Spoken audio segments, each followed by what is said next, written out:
ሰላም ክቡራት ተኸታተልቲ ናይዚ ቻነል እንኳዕ ብሰላም ናብ ቻነልና መጻኹም እናበልኩ ኣብዚ ሎሚ እንፍልሞ ዘለና ስሩዕ ናይ ኣጠቓቕማ ኮምፒውተር ዝምልከት ትምህርቲ ካብ ጀመርቲ ክሳብቶም ነቶም ክእለቶም ከተዕብዩ እትደልዩ ሓጋዚ ዝበልክዎ ብተግባር ዝተሰነየ ትምህርቲ ሒዘልኩም ቀሪበ ኣለኹ ማለት እዩ። ናብቲ ቀዳማይ ክፋል ከብለኩም።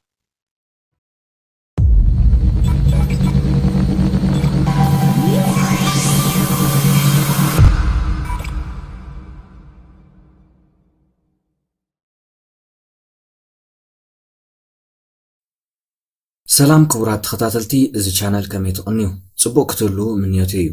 ሕራይ እምበር መቐጸልታ ናይቲ ቅድሚ ሕጂ ክንዝርግሓልኩም ዝጸንሐና ትምህርቲ እንሆ ድማ ሎሚ ብሓድሽ ኣርእስቲ ደጊምና ተራኺብና ኣለና እሞ ብሩኽ ምክትታል። እዚ ሎሚ እንፍልሞ ዘለና ትምህርቲ ኣብ ዊንዶውስ 10 ኦፕሬቲንግ ሲስተም ዘተኮረ ስልጠና ኮምፒውተር ክኸውን።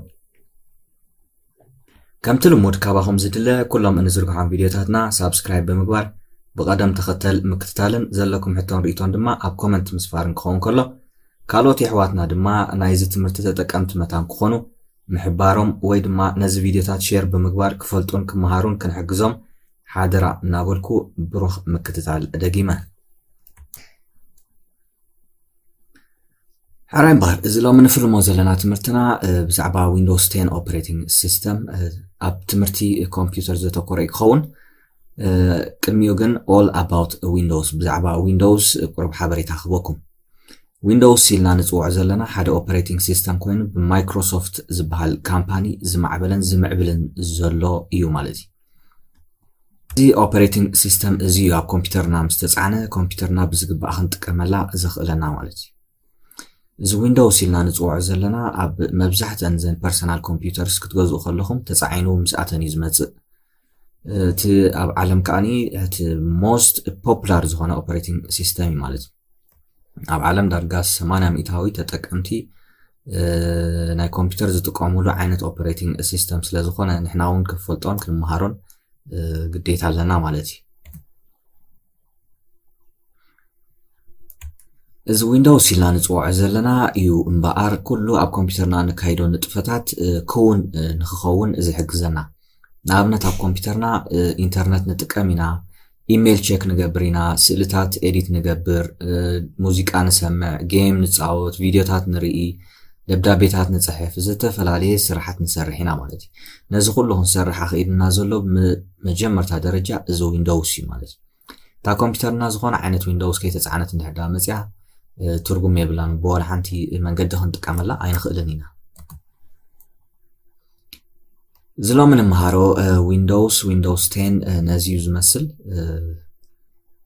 ኩሉ ዓይነት ንጥፈታት ድማ ከነካይድ ይሕግዘና ማለት እዩ።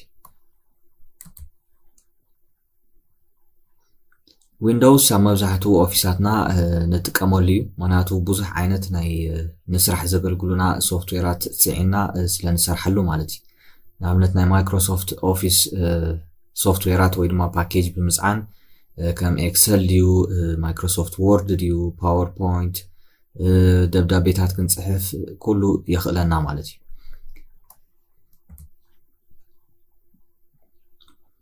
ማይክሮሶፍት ናይ መጀመርታ ዊንዶውስ ዝዘርግሕዎ ኣብ 1980ታት ኣብ መፋረቕ ማለት እዩ ነይሩ። ካብ ሽዑ ጀሚርካ ክሳብ ዝሕጂ እዋን ድማኒ ብዝተፈላለየ መልክዓት ዝተፈላለዩ ዓይነት ናይ ዊንዶውስ ኦፕሬቲንግ ሲስተም እናፈረዩን እናተዘርግሑን እናተሸጡን ከዓ ይርከቡሉ ማለት እዩ።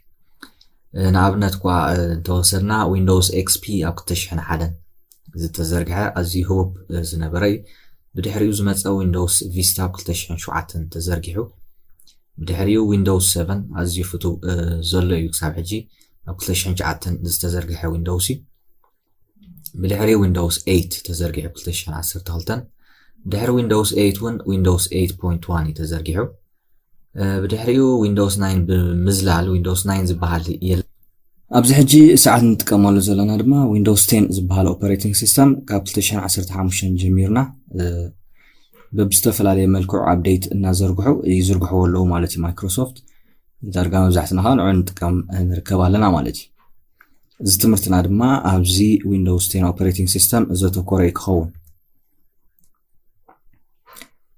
ሕራይ ካብዞም ኩሎም ዊንዶውስ ዝተሰርሑ ዳርጋ ብኣዝዩ ፍሉይ ኣሰራርሓ ወይ ድማ ቅዲ ዝተሰርሐ ዊንዶውስ 8 ዝበሃል ኦፐሬቲንግ ሲስተም ቶም ካልኦት ብዙሕ ዘመሳሰል ነገራት ዋላ እኳ ዘለዎም እንትኾኑ እቲ ዊንዶውስ 8 ከዓ ቁርብ ፍሉይ ዝበለ እዩ ማለት እዩ። ሕራይ እዚ ቱቶሪያል እዚ ዝሎም ንጅምሮ ዘለና ኣብ ዊንዶውስ 10 ከመይ ጌርና ኢና ዊንዶውስ 10 ኮምፒውተር ንጥቀመላ ዝብል ኣዝዩ ስፍሕ ዝበለ ትምህርቲ እዩ ክህልወና ማለት እዩ። እዚ ትምህርቲ እዚ እንድሕር ተማሂርኩም ዋላ እቶም ካልኦት ዊንዶውስ እውን ክትጥቀሙሎም ብዙሕ ኣይከሸግረኩም እዩ ማለት እዩ።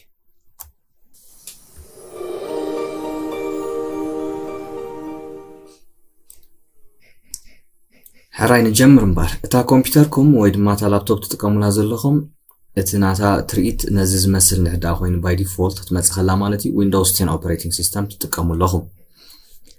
እዚ ፊት ንፊትና ንሪኦ ዘለና እቲ ዴስክቶፕ ተባሂሉ ዝፅዋዕ እዩ። እዚ ድማ እቲ ናይ ዴስክቶፕ ባክግራውንድ ወይ ድማ ዋልፔፐር ተባሂሉ ዝፍለጥ ስእሊ እዩ ማለት እዩ። ሕጂ ኣብዚ ቀዳማይ ክፋል ትምህርትና ብዛዕባ እዚ ፒሲ ስክሪን እንታይ ይመስል እንታይ ትሕዝቶታት ኣለዎ ዝብል ክንመሃር ኢና ንከታተል። ሕራይ ፅቡቕ እምበር እቲ ናትና ዴስክቶፕ ነዚ እዩ ዝመስል ብዙሕ ትሕዝቶታት ድማ ኣለዎ። እዚ ብኤ ተመልኪቱ ዘሎ ትሪእዎ ዘለኹም ዴስክቶፕ ኣይኮን ይበሃል ማለት እዩ። ልክዕ ከምዚኦም ንእሽተይ ስእልን ፅሕፈትን ዘለዎም እንድሕዳ ርኢኹም ኣብዚ ዴስክቶፕኩም ንሳቶም ዴስክቶፕ ኣይኮን ተባሂሎም ይፅውዑ ማለት እዩ። ቀፂልና እዛ ቢ ተመልኪትላ ዘሎ ድማ እታ ናይ ማውዝ ፖይንተር ወይ ድማ እታ ኣሮው ነዛ ኣሮው እዩ ዘመልክተልና ዘሎ እታ ኣሮው እንታይ ትበሃል ማውዝ ፖይንተር ተባሂላ ከዓ ትፅዋዕ ማለት እዩ። እዘን ዴስክቶፕ ኣይኮን ዝበልናየን ዝተፈላለየ ፕሮግራምስ ኣብቲ ኮምፒውተርና ምስ ፀዓናዮም ንዓታቶም ሪፕሬዘንት ዝገብራየን ማለት እዩ። ንዕን ከፊትና እቲ ፕሮግራምስ ክንውልዖ ንኽእል ኢና። ንኣብነት እዛ ኣብዚኣ ላዕሊ ትሪእዋ ዘለኹም ሪሳይክል ቢን ትብል ዘላ እሳ እታ ዝኾነ ፋይላትና ምስ ደምሰስናዮ ኣብኣ ኢሉ ልክዕ ከምዚ እንዳጓሓፍ ዓይነት እያ ማለት እዩ። ዝደምሰስናዮ ፋይላት ትዕቅበልና እዛ ሪሳይክል ቢን እያ ማለት እዩ። እዛ ማውዝ ፖይንተር ዝበልናያ ድማ ነታ ማውዝና ብማውዝና ተጠቂምና እናንቀሳቀስና ዝተፈላለዩ ትእዛዛት ኣብ ኮምፒውተርና እንህበላ እያ ማለት እዩ። እዚ ብሲ ተመልኪቱ ዘሎ ንሓፈሻዊ ኩሉ ኮይኑ ዴስክቶፕ ተባሂሉ ይፅዋዕ። እዚ ዴስክቶፕ ድማ እቲ መጀመርታ ኮምፒውተርና ምስ ወላዕናያ እንረኽቦ መስርሒ ቦታ እዩ ማለት እዩ። እቲ ወርክ ኤሪያ ተባሂሉ ዝፅዋዕ እዩ ማለት እዩ። ቀፂልና ንሪኦ እታ ዲ እዛ ብዲ ተመልኪትላ ዘሎ እዚኣ ድማኒ ስታርት ባተን ኢልና ንፅዋዕ እያ። ስታርት ባተን ኩሉ ፕሮግራም ክንጅምር ወይ ድማ ዝኾነ ፕሮግራም ኣብ ኮምፒውተርና ተፃዒኑ ዘሎ ክንውልዖ እንድሕዳ ደሊና ኣብዛ ስታርት ባተን ኣቲና ኢና ንረኽቦ ማለት እዩ። ኩሉ እቲ ናይ ኦፐሬቲንግ ሲስተምና ክንረኽቦ ንኽእል ኣገልግሎታት ዝተፈላለየ ሴቲንግስ በሎ ኮምፒውተርና ክነጥፋኣ እንድሕር ደሊና ዝተፈላለየ ስራሓት ክንሰርሕ እንድሕዳ ደሊና በዛ ስታርት ባተን ኣቲና ብምሉእ ፕሮግራምስ ናትና ንረኽቦ ማለት እዩ። እዛ ብኢ ተመልኪትላ ዘሎ ንሪኣ ዘለና ድማኒ ሰርች ቦክስ ተባሂላ ትፅዋዕ።